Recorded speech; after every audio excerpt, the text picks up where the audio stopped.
Hey guys, Dan, excuse me, back with another video. Today we are finally doing our Amara build guide, talking to basically walk you through what this quote-unquote elemental melee build is going to be doing. This is the character we've been working on for the past couple weeks, trying to build it up. I've been kind of unlucky with a few items that would make this buff much stronger and more reliable to run, but I still think this is a definite face tanking build if you want to basically be underneath bosses and never die, no matter the modifiers in Mayhem Mode 3 and true raw hunter mode, and still pump out some really strong damage and survivability. Then I think this is the way to go with Amara, as currently the game is created. So we're gonna go with the main weapons that I enjoy using for this build. This will basically handle everything we do in the game. First up, we have the Arctic Tamed Nighthawking. What this gun does is during the day it shoots cryo, and during the night it shoots incendiary. This is a very strong gun. I really enjoy this gun. It melts bosses no matter what, even if the modifiers aren't that great.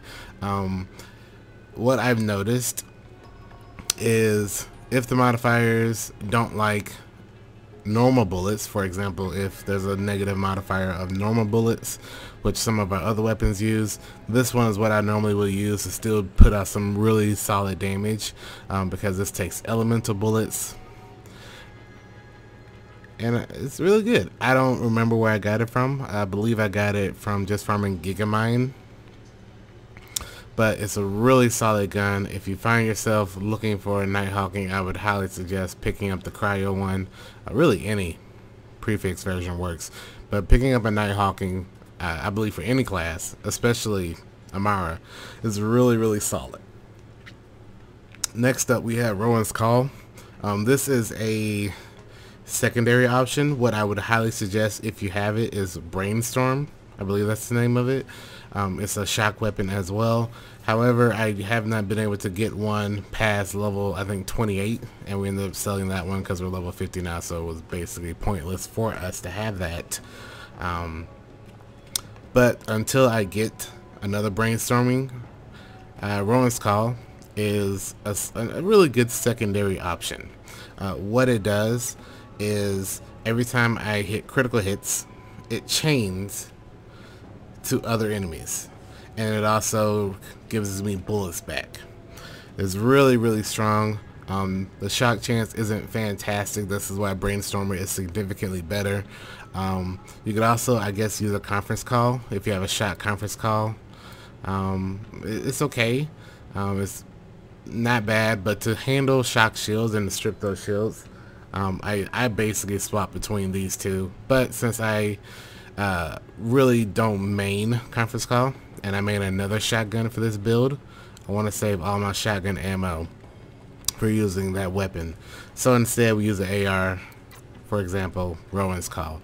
At this point you can use any shock weapon you prefer. I just personally prefer Rowan's Call because everyone in the game at this point has shields, so it allows me to, you know, chain that off to other enemies. But if you have one, Brainstormer is the end all be all in my opinion currently for shock weapons. And even though that one I believe is a shotgun, I would still run that over Rowan's Call even if it is also a shotgun. Next up is a Hellwalker. If you haven't heard, Hellwalker is insane. I'm not going to talk too much about it. This handles generally most of my fire enemies, my flesh enemies. If I need to, you know, get really up close and personal and get swapped to it. I'm sure you've heard of some of the Hellwalker builds people have been running. I don't use this gun often, but it's too cool not to run, and I love running it. It allows me to just mow down mobs when they are low health and I'm just rushing through, you know, areas, just trying to melt them. It doesn't, unless you run it correctly, which we're not going to be able to get the optimal damage out of this gun because we're not speccing into those points to up this Hellwalker's potency. We're not going to just absolutely melt with this gun, but we are still going to do some really solid damage with that gun. So I enjoy running around with Hellwalker. Every once in a while, I would swap to a masher and get kind of the same, you know, potency of just melting enemies. Every once in a while, we'll also swap to a jackhammer, but that's just if I'm feeling whatever, you know. So next up, we have the bread and butter of this build. This is the face puncher. If you don't know what the face puncher is, it is a shotgun. However, any shotgun damage done with any weapon damage done with this gun basically registers as melee damage. So with us running a melee build, every time we shoot this gun, the damage of the gun, every time we shoot it, is basically us meleeing. So since we're spec'd heavily into melee, all that melee damage is added onto the weapon. It's also adding to the weapon's damage itself. So basically you can run through and just like clear off chunks of health of all enemies in the game. Most enemies don't take more than 4 or 5 shots depending on the modifiers, and you just mow through the enemies. Because I main this weapon, this is why I said normally I try not to use other weapons that are also shotguns, because you want to have as much ammo for this, because you're going to basically hold this gun out all the time unless the modifiers are, I think we've had a couple times where normal bullets, which is this, does negative 70% damage. However, there is a perk in here that allows you to do transfer any elemental damages to this gun, so you can actually make it an elemental weapon if I'm not mistaken. However, I don't like running that for reasons I'll talk about later on in this video, but we like to have a weapon for normal bullets, and then normally Nighthawking is our weapon for elemental bullets. So no matter the modifiers, like I said, we have one of the 2 weapons that will really hold us down and just clear out all of the enemies. Generally, you will not find in Mayhem Mode 3 modifiers that are so bad that no buffs can help. I have had one time where I had a negative 70 normal bullets and a negative 45 elemental bullets, and even then Nighthawk still melted, and face puncher, even though it took the normal bullets, the melee part of it still made it still worth running. It wasn't chopping off chunks, but it was still chopping off like half chunks, and still was letting us stay alive for a very long time. These are the main 4 weapons I enjoy using for this build. A couple of these I would highly suggest maining, which is Nighthawking and of course face puncher. The other 2 are really up to you. Some people like running Oculus, some people like running Masher, some people like running Lyuda, some people like running, you know, whatever these 2 you want to run for personal preference are perfectly fine.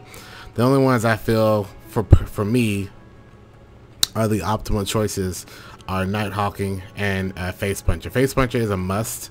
Nighthawking is a, I don't want to say best in slot, but definitely worth having. So the main portions of this build are the ones that we've been struggling for the past couple of days on stream getting. You have to, I don't want to say you have to, but having the dragon mod, class mod for Amara is the best mod you can get.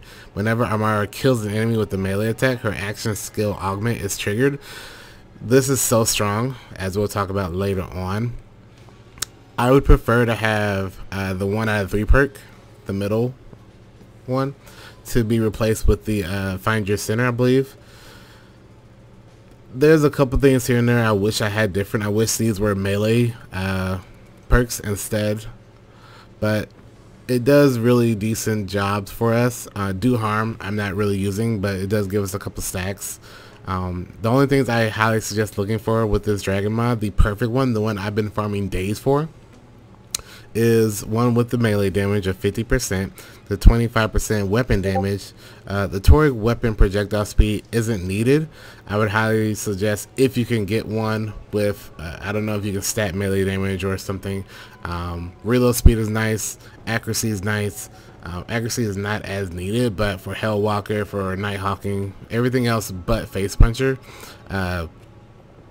accuracy is nice, but I would prefer reload speed right there.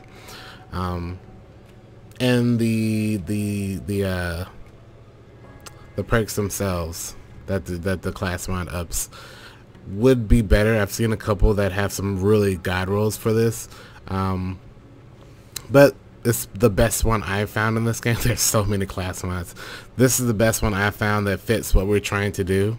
So I just kind of make it work. But if it was up to me, I wouldn't have do harm on here. I wouldn't have anything that's not buffing our melee or our elemental status chance.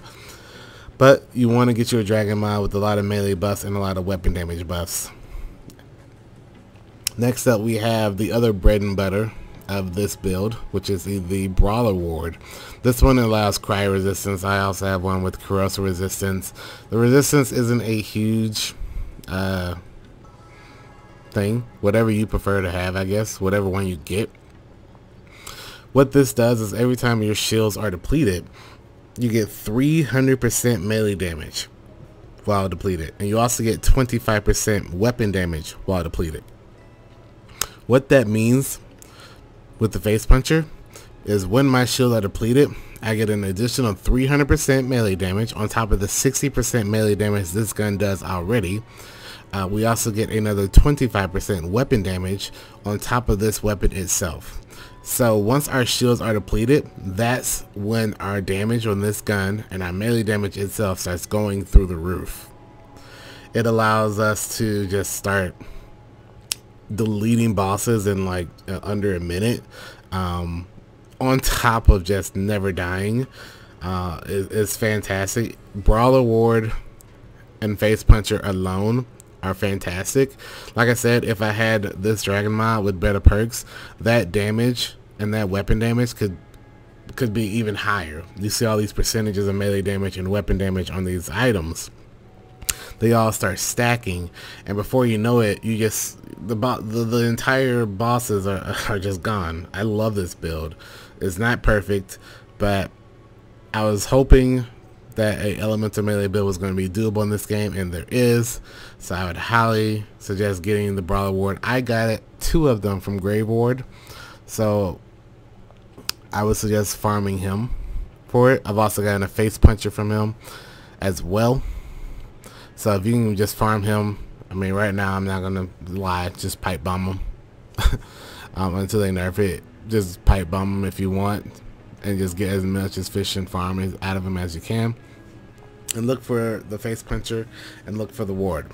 The last part of this perk loadout is 2 class artifacts. I haven't gotten the perfect one, but between these 2, I really enjoy running these.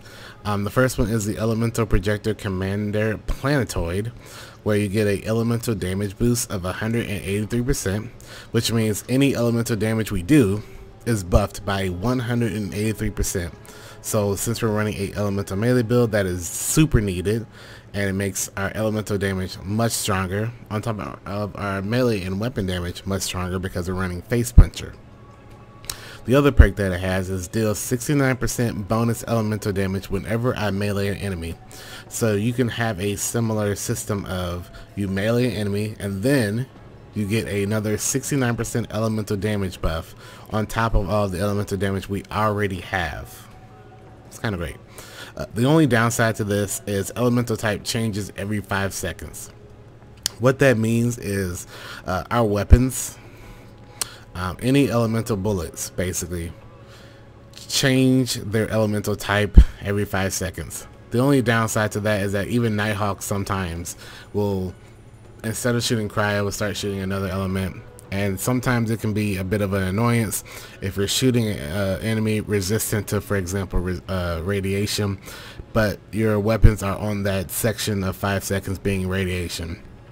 can be a bit of an annoyance, but it's not a huge enough annoyance that it deters the positives of these perks.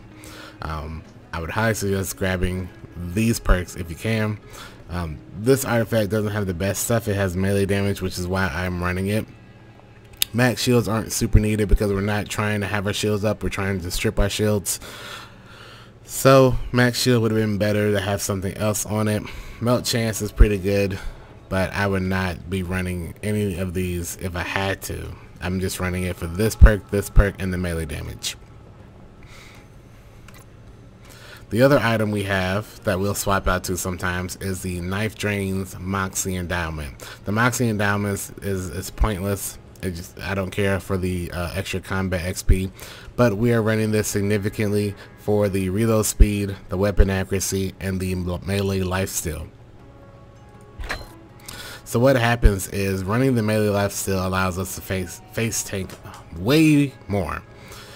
Even though our melee damage, we're losing a lot of melee damage swapping to this. What happens is we have way more long-term survivability. Generally, if the modifiers aren't the best, I'll swap to this for lifesteal.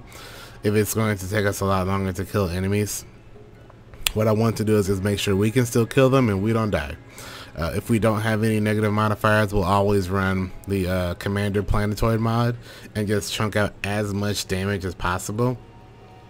For a lot of the vault bosses, depending on the modifiers, I will run lifesteal. What lifesteal does is every time you melee an enemy, you get 75% of that melee damage back as health. Basically, we get full health every time we melee an enemy, no matter what, because our melee is so high. I think there's never been a time that we haven't had full health on one single melee. What that also means is with Face Puncher, every time we shoot the gun, it registers as melee damage. It registers as getting our health back because of the lifesteal registering as melee damage as well on the gun. So basically, no matter where I am in the fight, I can shoot one target if I'm about to die, and I get all my health back, and we can keep chaining. It's a fantastic combo, and I love running it. The only issue I have, which I'll pop up and let you kind of hear it, the audio cue that lifesteal has, it's a bit of an annoyance for myself, that Knife Drain has, is minimal when you melee. Every time you melee, you hear an audio cue letting you know you got your lifesteal procced. However, when you shoot the Face Puncher, that audio cue or whatever is significantly louder. So if you don't mind hearing that sound every 5 seconds while you're face tanking damage, killing a boss, mobbing, whatever, then Knife Drain is a definite. Sometimes I don't want to hear it, so I won't run it, and I'll just run this all the time. I don't know if it's something that Gearbox is going to fix. I would prefer if the melee audio cue sound for lifesteal did not stack tremendously with Face Puncher. If they ever fix that, then this is definitely the combo I would run: Knife Drain and Face Puncher. But if they don't, I would just keep running the Commander Planetoid build. But either way, these are definitely the two artifacts, the best two artifacts I found. If I could get lifesteal, the Knife Drain lifesteal with combat XP taken off, and the deal 69% bonus elemental damage whenever you melee enemy instead, on top of the reload speed, weapon accuracy, and melee damage on the Knife Drain one, that would probably be the main one I would run all the time. But until then, I just swap out based off of the modifiers. What sucks is you have to have a couple options. I mean, it's good at the same time. You have to have a couple options based off of the modifiers that the game loads you into with. So it's worth having a couple of different options to run. That's the entire build. We're gonna run through the skill trees. We go all the way down this tree because we want as much melee damage as possible. I like using phase slam. I like using phase cast. I like using phase grasp. They're all fantastic. It just depends on how I'm feeling. The main thing I go down phase cast for is soul sap. Every time we melee an enemy with our action skill, which are our 6 arms, which we will occasionally do, we get 30% of that melee damage returned to us as health. We don't need it, but if I'm not running knife drain, that's a nice backup option to make sure we don't die and we get some health back. It does require us to be up close and personal, but this is the elemental melee build. Half of the time, most of the time, we are going to be up close and personal, so it doesn't really affect us at all. Sometimes I like to be far away and get, you know, shoot face puncher, but even if I'm up close and personal, my normal combo is, you know, a whole bunch of magazine. I dump out the magazine and then melee a couple times, reload, dump out the magazine, melee a couple times, reload. If knife drain isn't active, the soul sap will keep us at max health, and we keep our stacks to just constantly do damage. First up, we're going to go with the phase slam tree. So I like to max out personal space. Amara's weapons do a bonus damage based on the distance to her target. The closer the target, the greater the bonus, up to 36% damage dealt. We want to face tank. We want to be as close as possible and not die. So our main objective is having as much damage as close as possible and as much damage reduction as close as possible. There is another skill, a class item, I believe, that gives you an insane damage reduction, but I just don't have one, nor do I have one of level. I think the one I have is like level 30. It doesn't have anything for melee damage, and it has the worst skills that it buffs, so I can't use it. But I would probably have that as another option to Dragon if you had one with similar items to this or similar perks, but I don't have one, so I don't use it. I also don't feel it being a necessity because we already have a lot of damage reduction and we don't really die. The next thing up is clarity. I really enjoy clarity. We did some testing yesterday on stream. We swapped between just max health of Root to Rise and clarity. I don't think max health is needed, and I think clarity is much more useful because we are going to constantly be using our action skill to buff all of our damage. So every time we do that, it just buffs our health regen. Stacking that on top of knife drain, we'll never die. This is all about just never dying and pumping out as much damage in mobbing scenarios and in boss scenarios to where you never die. Next up, we have Samsara. Whenever Amara deals damage to an enemy with her action skill, again that's with her arms, she adds a stack of Samsara. For every stack of Samsara, Amara gains increased gun damage and health regeneration for a few seconds. Stacks decay after a few seconds. The main things we want this for is for the increased gun damage, which is going to allow our burst DPS potential to be a little bit higher. We do like the extra health. Samsara is really strong for giving us 5% of our health. Since we don't run a very high amount of health, we do get a lot of these returning often if we chain it correctly. It's not really needed, but more health regen the better. Adding Samsara on top of clarity is really nice because we always have health. We always have health regenerating. There's no way, there's really often we get to the point where we're about to die, and even if we get to that point where we're about to die, Samsara or clarity or something, one of our perks are already healing us to out heal us from that damage. Next up, we have Helping Hands. For a few seconds after using her action skill, Amara's arms remain active and grant her damage reduction. 40% damage reduction for 15 seconds is super strong.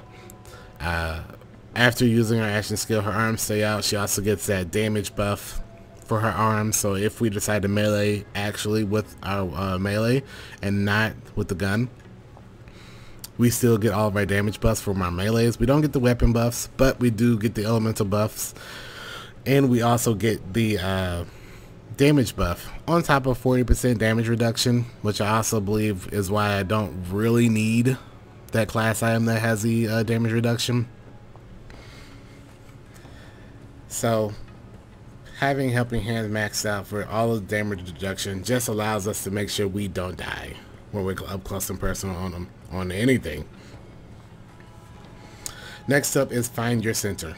This is really good because Amara gains increased melee damage, and additionally, for a few seconds after using her action skill, Amara gains increased melee range. For 20 seconds after activating our melee or our action skill, we get an increase of 100% melee damage, 75% melee range for 20 seconds. This also, the range doesn't, but this also increases the face puncher's melee damage. It's great. This is one of the perks I wish I had on my class item, because I think that would make it 200%. I don't think the range and duration change, but the actual melee damage itself will be 200% for 20 seconds. But for 1 point, this is a definite to run. Next up, we have One with Nature. Amara gains increased max health and elemental damage resistance to her action skill, which is 25% max health and 40% elemental damage. We're not really running this for the max health. We're running this mainly for the elemental damage reduction. Just another thing to just allow us to just tank more damage no matter what. And this is also just something to allow us to get to the bottom tree without wasting too many perks. I don't really care for vigor. Movement speed is nice, but it's not really needed. Mindfulness is okay, but we're again not needing movement speed, and we don't want our shields. So we don't want to have an increased shield. We want to basically have our shield broken as often as possible so we can get all of our damage buffs. Next up, we have Jab Cross. Whenever Amara deals melee damage to an enemy, she also gains increased action skill damage and increased gun damage for a few seconds. This is really good. I would, if I had maybe another 1 or 2 options of skill points, I would probably max this out. But I do think 9% gun damage for 45% action skill damage is more than enough. What this means is every time we damage Amara, Amara damages something with a melee. Again, this is our arms or our weapon. Jab Cross is activated, and we get the increased gun damage again for our face puncher. And if we want to melee, we get another 45% skill damage, which is our arms just staying out and getting that damage buff. It's really strong. I would like to max this out, but I prefer to have Guardian Angel, which is whenever Amara enters Fight for Your Life, she immediately gains a second wind, restores her health, and creates an action skill Nova that knocks back nearby enemies. It has a long cooldown of 2 minutes, but I like this for in case you do go down, you get an immediate second wind. So you don't have to find an enemy, you don't have to do anything, but you go down, you immediately get back up, and you can get right back into the fight. This does have a decently long cooldown, but I don't expect you to go down that quickly again. So the Guardian Angel for 1 point is more than enough to take away from Jab Cross. Last thing is melee Blitz. Melee override. Pressing for me it's one of my mouse side buttons while aiming at an enemy will make Amara dash at a short distance forward and perform a special melee strike, dealing elemental melee damage. If a Blitz melee attacks an enemy, Blitz cooldown is immediately reset. I like running this specifically for the melee damage because we're trying to get as much melee damage on our arms and on our weapon as possible. So what this is whenever you see an enemy, you will lunge toward an enemy and melee them, and you'll get a really high damage buff on your arms and on your melee. But mainly, I like to run this for the simple fact of getting another 100% melee damage. Think of this as Zero's ability to like dash forward in Borderlands 2 to a melee target. Kind of the same thing, but this one has an 8-second cooldown. I don't imagine you using this often. Sometimes I like using this if I get knocked back. It allows me to close the distance really quickly to get back into that under the person to keep damaging over and over and over. Next tree, we don't really spec into phase cast. The skill itself is nice. Sometimes I'll use it. But the main thing we run this for is to getting Restless, where Amara gains increased actions cooldown rate. Even though, if I'm not mistaken, this isn't an actual 35% cooldown rate. Any cooldown rate is better. Basically, before our arms go away, which is basically the countdown for our action skill. Generally, if we're meleeing correctly, if we are tanking correctly, we'll always have our action skill ready to go again. So basically, our arms will be active and out anywhere from 90 to 95% of the time. There's not a lot of time our arms will not be available to melee. On top of all of the cooldown that we have, this is very nice because it resets all of our stats that we need to have after activating our action skill. So for this, I just run Violent Tapestry. Applying a status effect grants Amara a stack of rush. Activating her action skill consumes all rush stacks. For every stack of rush consumed, Amara's status effect chance is temporarily increased. Effect chance of basically 3% per stack consumed up to max 10 stacks for 20 seconds. I just run this because I want to increase my status effect on targets, because as an enemy is dealing with a status effect, we get increased melee damage. So I just wanted to really get Restless for the action cooldown, mainly so we can activate Soul Sap. So we just chose this. I don't really care for Do Harm. The action skill damage of 1.8%, 2.7 isn't worth the few points we have left at all. So I choose Violent Tapestry, max that out, because we want the higher status effect chance, just to apply status effects more often, just so we can get to Restless and so we can activate Soul Sap. The last tree is basically getting more melee damage and more elemental damage. So for the top tree, we're going to run basically Anima. We're not running Steady Hands or Infusion. Infusion is nice. Converting a portion of damage dealt by Amara's weapons into her action skill element is really nice. But we don't have that many points left to go. And out of the three up here, Anima is the definite one we want to go for. Amara's status effects deal increased damage over time and have increased duration. Her action skill status effect deals further increased damage. So we get an additional 100% status effect duration, 20% status effect damage, and action skills to status effect damage does an additional 40%. This is just too strong. I like running this because anything that increases our status effect damage over time, our duration, our action skills elemental damage is perfect for this build. Next up, we have Tempest. Tempest is fantastic. Amara does increase elemental damage. Shock damage is increased further. We get an additional 30% elemental damage. That's all elements. That's all 5 of them. That's cryo, fire, shock, corrosive, radiation. Any elements we use, that's an additional 30%. And if I'm not mistaken, which I could be wrong, we get an additional 20% on top of that if we're running shock. And we are mainly running shock and fire here. So this is, I mean, even if it's not, this is what you want to go for this tree. I think it's fantastic. Having more elemental damage and shock damage is phenomenal. And last perk is Illuminated Fist. Amara gains increased melee damage, and her melee damage is converted into her action skill. For 1 point, another 75% damage is phenomenal.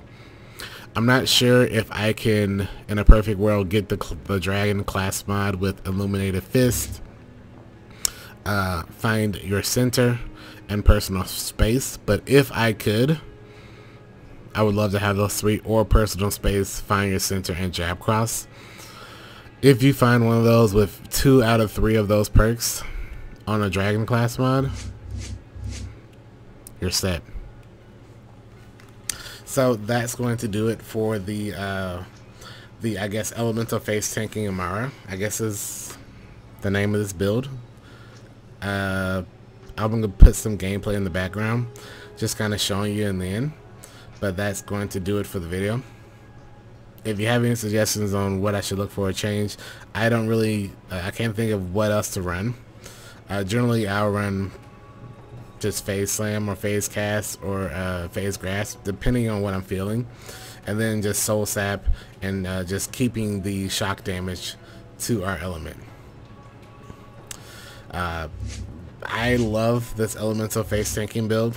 I don't really die often, no matter the modifiers in Mayhem Mode 3. So I'm gonna leave some gameplay in the background. Hopefully you enjoyed this video. It's a pretty lengthy video, but this is my first time doing a build guide. I've been enjoying this video, making of this video of this character very much. And I'm excited to do all 4 Vault Hunters at level 50. So here's some gameplay, and hopefully you enjoy.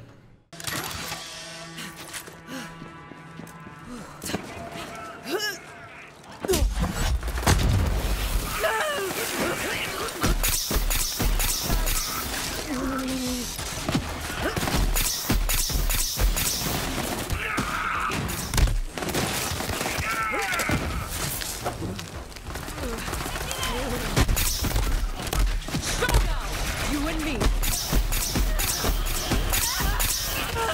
I can feel the power.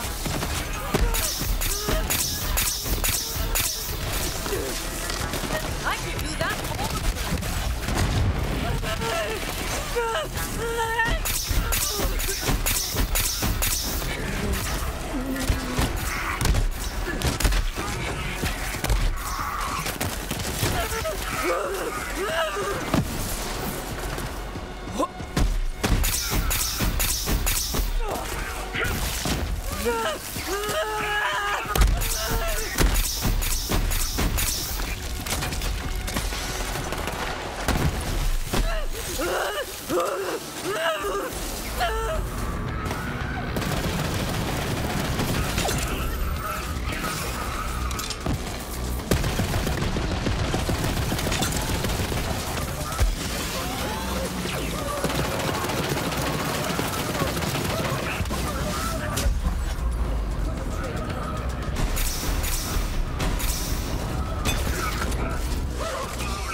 all the